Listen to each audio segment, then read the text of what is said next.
Hello everyone, कैसे हैं आप। This is Mukesh and welcome to I am Tupalli. आज हम बात करेंगे क्लास 11th की फर्स्ट बुक हॉर्नबिल का first chapter the portrait of a lady by Khushwant Singh. He was born on 2nd of February 1915 and died on 20th of March 2014।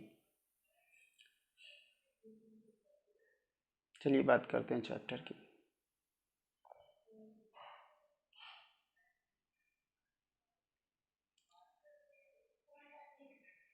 My grand mother like everybody's grand mother was an old woman.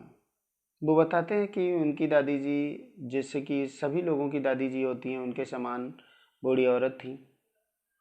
She had been old and wrinkled for the 20 years that I had known her. और वो 20 सालों से जैसे मैं उनको जानता था तब से वो बूढ़ी ही थी और उनके चेहरे पर झुर्रियाँ ही थी। People said that she had once been young and pretty and had even had a husband, but that was hard to believe. लोग कहते थे कि कभी वो बहुत ही सुंदर और युवा हुआ करती थी और उनके पति भी थे, लेकिन ये विश्वास करना बहुत ही कठिन था।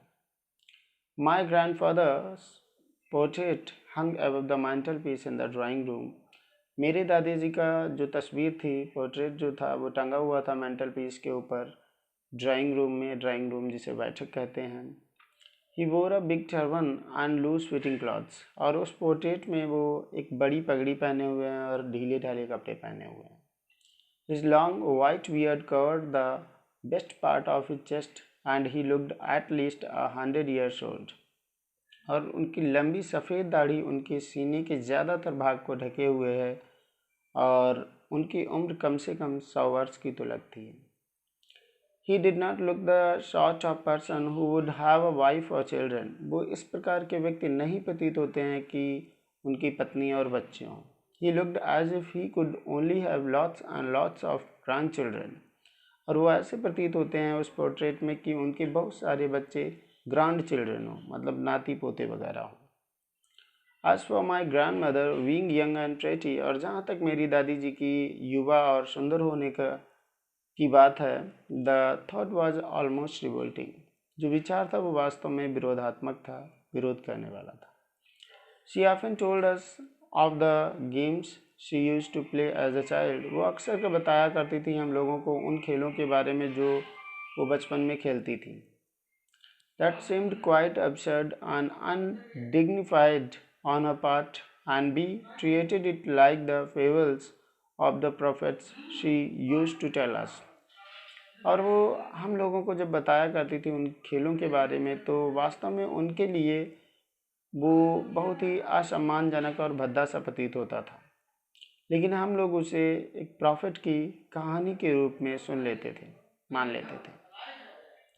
She had always been short and fat and slightly bent. वो हमेशा से छोटी, मोटी और थोड़ी झुकी हुई थी। Her face was a criss cross of wrinkles running from everywhere to everywhere.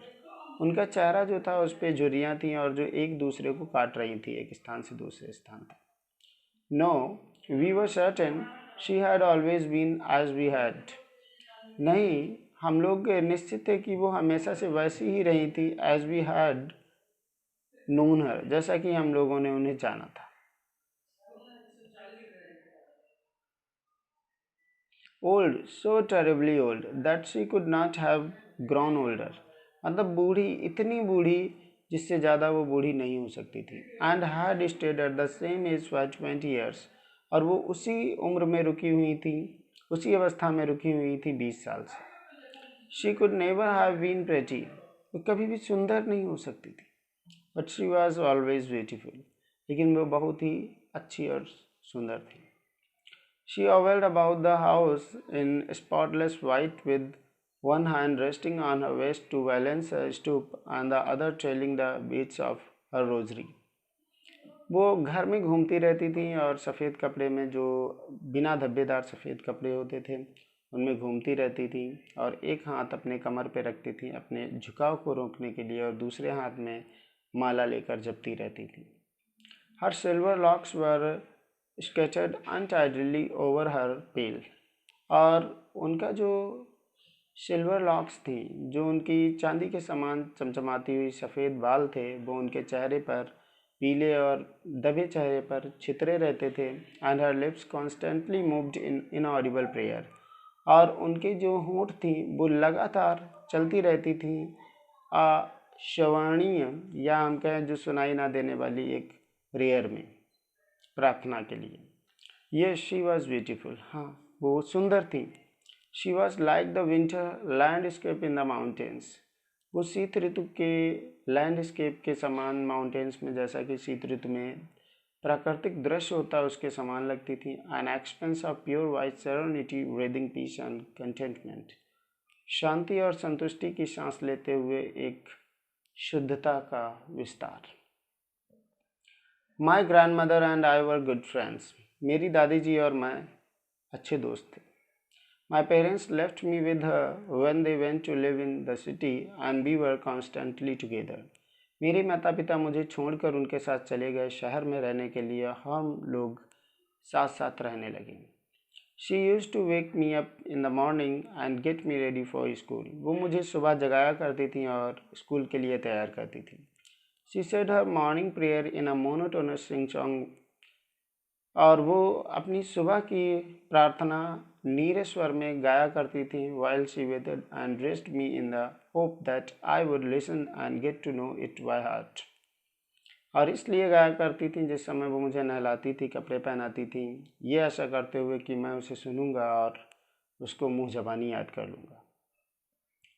I listened because I loved her voice, मैंने उसे सुना क्योंकि मुझे उनकी आवाज़ पसंद थी।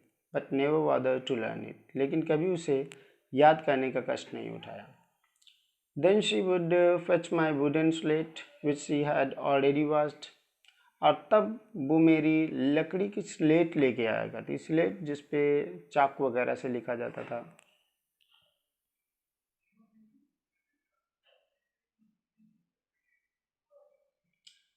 She had already washed and plastered with yellow chalk, और जिसको वो मुल्तानी मिट्टी से पहले ही पोत चुकी होती थी और धुल चुकी होती थी।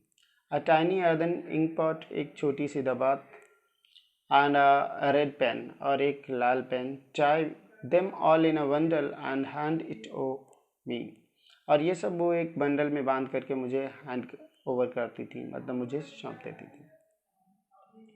After a breakfast of a thick still chapati with a little butter and sugar spread on it, we went to school, और हम लोग नाश्ता करते थे एक मोटी बासी रोटी पर बटर को लगा करके, उस पर चीनी डाल करके, उसे खा करके नाश्ता करने के बाद वी वेंट टू स्कूल, हम स्कूल चले जाते थे। She carried several still chapatis with her for the village dogs, और वो कई बासी रोटियां अपने साथ गांव के कुत्तों के लिए लेकर जाती थी।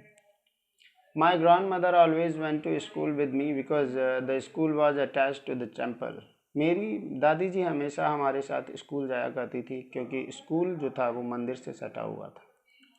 The priest taught us the alphabet and the morning prayer, जो प्रीस्ट थे, पुजारी थे, वो हमें अल्फ़ाबेट पढ़ाते थे, वर्णमाला पढ़ाते थे और सुबह की प्रार्थना।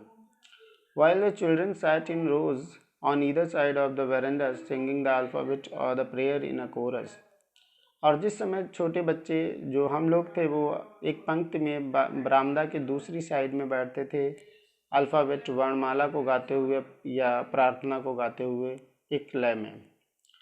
My grand mother sat in side reading the scriptures, और उसी समय मेरी माता जी मंदिर के अंदर बैठती थी धर्म ग्रंथों को पढ़ते हुए। When we had both finished, और जब हम लोगों का काम ख़त्म हो जाता था, we would walk together, और हम लोग साथ साथ घर वापस चले आते थे। This time the village dogs would meet us at the temple door, और इस समय जो गांव के कुत्ते होते थे वो हम लोगों को उस मंदिर के दरवाजे पर ही मिल जाते थे। They followed us to our home, growling and fighting with each other for the chapatis we threw to them, और वो हम लोगों के पीछे पीछे हमारे घर तक गुर्राते हुए, लड़ते हुए आपस में आते थे उस चपाती के लिए जो हम लोग उनके लिए फेंकते थे। When my parents were comfortably settled in the city, they sent for us. जब मेरे माता पिता ठीक तरीके से शहर में बस गए तो उन लोगों ने हमें भी बुला लिया। That was a turning point in our friendship. वो हमारी मित्रता में एक टर्निंग पॉइंट था, एक नया मोड़ आया था। Although we shared the same room, my grandmother no longer came to. हालांकि हम लोग एक ही रूम में रहते थे, लेकिन मेरी माता दादी जो जी थी वो अब मेरे साथ स्कूल नहीं जाती थी। I used to go to an English school in a motor bus, और मैं एक बस में एक इंग्लिश मीडियम स्कूल में पढ़ने जाया करता था। There were no dogs in the streets, and she took to feeding sparrows in the courtyard of a city house. वहाँ पर गलियों के कोई कुत्ते नहीं थे, और उन्होंने गौरैयों को घर के कोर्टयार्ड में ही आंगन में खिलाना शुरू कर दिया था। As the years rolled by, we saw less of each other. जैसे जैसे साल गुजरते गए हम लोग एक दूसरे को कम देखते गए, समझते गए। For some time she continued to wake me up and get me ready for school. कुछ समय के लिए तो वो मुझे लगातार उठाती गई और स्कूल के लिए तैयार करती गई। When I came back, she would ask me what the teacher had taught. और जब हम वापस आते थे तो वो हम लोगों से पूछा करती थी, मतलब मुझसे पूछा करती थी कि टीचर ने आज क्या पढ़ाया।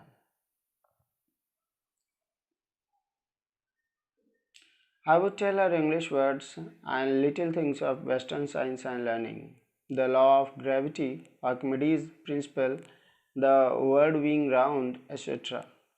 मैं उन्हें कुछ इंग्लिश के शब्द बताया करता था, उस वेस्टर्न साइंस की जो पाश्चात्य की विज्ञान है और जो सीख है ज्ञान के बारे में कुछ चीज़ें बताता था, लॉ ऑफ ग्रेविटी बताता था, आर्किमिडीज का सिद्धांत बताता था, and the world being round, और संसार जो गोल है उसके बारे में बताता था, etcetera. This made her unhappy. ये बात सुन कर के वो दुखी हो जाती थी। She could not help me with my lessons, क्योंकि वो मेरे लेसन्स में मेरी मदद नहीं कर सकती थी। She did not believe in the things they taught at the English school and was distressed that there was no teaching about God and the scriptures. वो जो चीज़ें इंग्लिश स्कूल में पढ़ाई जाती थी उन सभी चीज़ों में उनको विश्वास नहीं था, और वो परेशान थी इसलिए क्योंकि वहाँ पर ईश्वर और धर्म ग्रंथों के बारे में कुछ भी नहीं पढ़ाया जाता था। वन डे आई अनाउंस्ड, एक दिन मैंने ये घोषणा की कि we were being given music lessons, अब हम लोगों को म्यूजिक लेसन्स भी दिए जा रहे हैं। शी वॉज वेरी डिस्टर्ब, वो बहुत ही उदास हुई। To her music had lewd associations, उनके लिए जो संगीत था वो बहुत ही बेकार समागम था। It was the monopoly of harlots and beggars and not meant for gentle folk. उनके अनुसार जो संगीत था वो वैश्याओं और भिखारियों का एक एकाधिकार था, and not meant for gentle folk, और सज्जन लोगों के लिए उसका कोई मतलब नहीं था। She said nothing but her silence meant disapproval. उन्होंने कुछ कहा नहीं, लेकिन उनकी जो शांति थी वो उनकी अस्वीकृति का मतलब था। She rarely talk to me after that, और उसके बाद वो मुश्किल से मुझसे बात करती थी।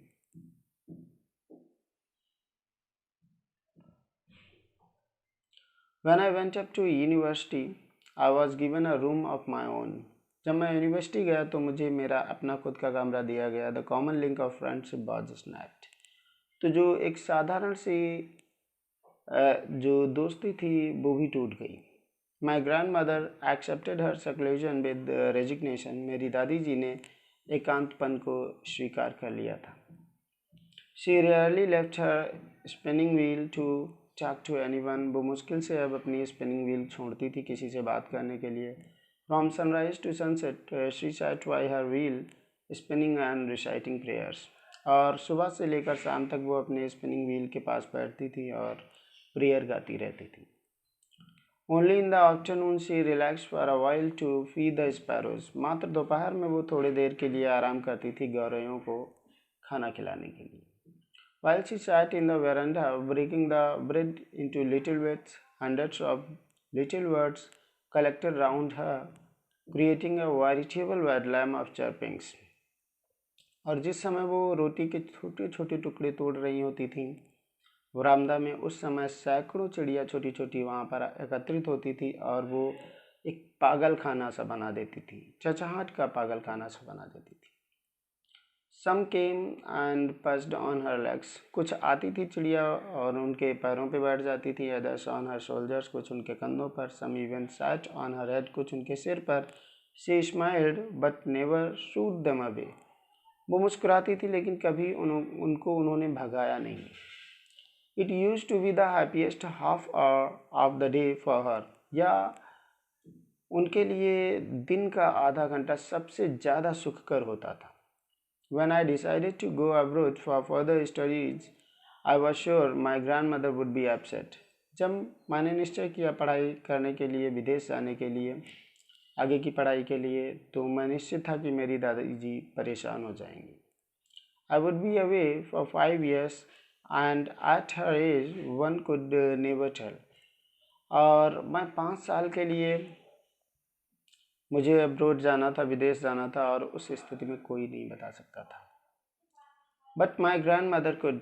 लेकिन मेरी दादी जी ने बताया. She was not even sentimental. यहाँ तक कि वो भावुक भी नहीं हुई.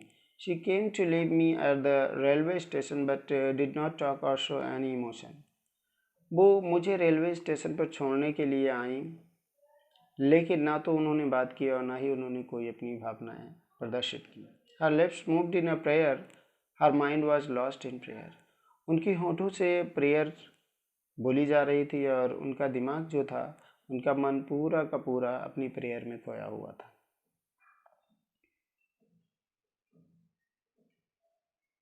हर fingers were busy telling the beads of a rosary.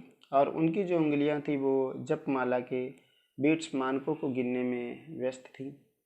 Silently she kissed my forehead and when I left, I cherished the most imprint as perhaps the last sign of physical contact between us. और उन्होंने शांति से मेरे माथे को चूमा, और तब मैंने उनके ठंडे इम्प्रिंट्स का, उस चिन्ह का आनंद लिया जो मुझे लग रहा था कि शारीरिक टच का मेरा आखिरी चिन्ह हो. But that was not so. लेकिन वो वैसा नहीं हुआ.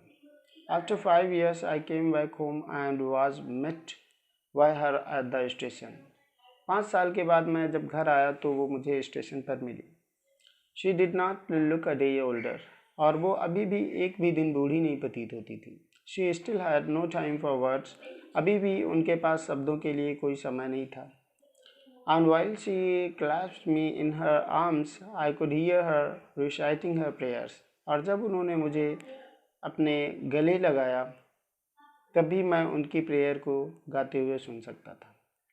Even on the first day of my arrival. यहाँ तक कि जो पहला दिन था मेरा आगमन का, her happiest moments were with her sparrows whom she fed longer and with frivolous rebukes. और उनका सबसे सुंदर समय, सबसे अच्छा आनंददायक जो क्षण था वो उन गौरवों के साथ था जिनको वो लंबे समय से खिला रही थी और थोड़ी हल्की फुल्की झिड़क भी देती थी. In the evening change came over her. लेकिन शाम में उनके अंदर एक परिवर्तन आया. She did not pray. आज उन्होंने प्रार्थना नहीं की. She collected the women of the neighbourhood. उन्होंने पास की औरतों को इकट्ठा किया. Got an old drum and started to sing. उन्होंने एक पुरानी ढोलक ली और गाना शुरू कर दिया. For several hours she thumped the sagging skins of the dilapidated drum and sang of the homecoming of warriors. और कुछ घंटों के लिए उन्होंने एक जो ढोलक थी, उसकी ढीली ढाली खाल थी, उस टूटी फूटी ढोलक को पीटना शुरू किया. और घर पर जब कोई वीर योद्धा वापस आता है, वो गीत गाने शुरू किए. We had to persuade her to stop to avoid overstraining. हम लोगों को उन्हें मनाना पड़ा रोकने के लिए ताकि उनको तनाव न बढ़े. That was the first time since I had known her that she did not pray. और वही एक पहला समय था जब मुझे पता चला कि उन्होंने आज प्रार्थना नहीं की. The next morning she was taken ill. अगली सुबह वो बीमार पड़ गई. It was a mild fever and the doctor told us that it would go. वो हल्का सा बुखार था और डॉक्टर ने हम लोगों को बताया कि वो उतर जाएगा. But my grandmother thought differently. लेकिन मेरी दादी जी अलग तरीके से सोचती थी. She told us that her end was near. उन्होंने बताया कि उनका जो अंत अब समीप है. She said that since only a few hours before the close of the last chapter of her life she had omitted to pray. She was not going to waste any more time talking to us. अब उन्होंने कहा कि उनके अंतिम समय में अब वो और ज़्यादा समय नहीं खराब करना चाहती थी किसी से बात करते हुए. और उन्होंने अंतिम समय में प्रेयर करना छोड़ा था। बी प्रोटेस्टेड, हम लोगों ने इस बात का विरोध किया, but she ignored and protest, लेकिन उन्होंने इग्नोर कर दिया उस प्रोटेस्ट का, उस विरोध का। शी ले peacefully in bed praying and trailing her words, वो शांति से अपने बेड पर लेटी हुई थी, अपनी प्रार्थना करते हुए और अपने वर्ड्स को, मानकों को गिनते हुए। Even before we could suspect, यहाँ तक कि हम अगर जो शक भी कर पाते उससे पहले ही हर लिप्स स्टॉप्ड मूविंग, उनके होंठ चलना बंद हो गए। And the rosary fell from her lifeless fingers, और उनकी निर्जीव उंगलियों से जो जपमाला थी वो गिर गई। A peaceful pallor spread on her face and we knew that she was dead, और उनके चेहरे पर एक पीलापन दौड़ गया और हम लोग जान गए कि वो स्वर्गवासी हो गए।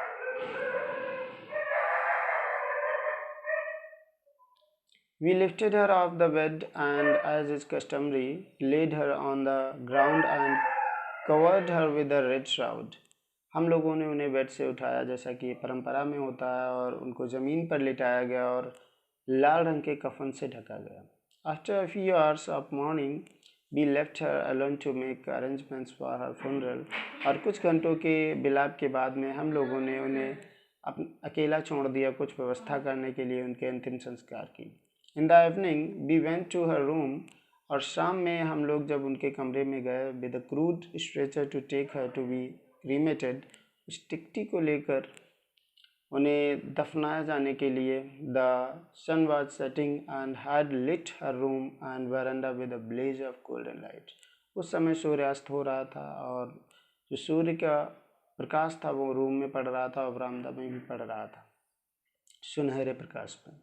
Be stopped half way in the court yard, हम लोग आंगन के आधे रास्ते में ही रुक गए। All over the verandah and in her room right up to where she lay dead and stiff wrapped in red shroud, thousands of sparrows sat scattered on the floor. तो हम लोगों ने देखा कि जहाँ पर वो लेटी हुई थी मृतक और उस लाल कफन में लपेटी गई थी, वहाँ पर हजारों गौरैया बैठी हुई थी इधर उधर। देयर वॉज नो चर्पिंग, लेकिन अब वहाँ पर आज कोई चहचहाहट नहीं थी। We felt sorry for the words and my mother fetch some bread of for them. हम लोगों को दुख महसूस हुआ चिड़ियों के लिए, और मेरी माता जी कुछ ब्रेड लेकर आई उनके लिए। She broke it into little crumbs, उन्होंने उन्हें उस रोटी के टुकड़ों को छोटे छोटे टुकड़ों में तोड़ा। The way my grandmother used to, और जिस तरीके से मेरी दादी जी करती थी। And threw it to them, और उनकी तरफ फेंका। The sparrows took no notice of the bread, लेकिन उन गौरैयों ने उन ब्रेड के टुकड़ों पर कोई ध्यान नहीं दिया।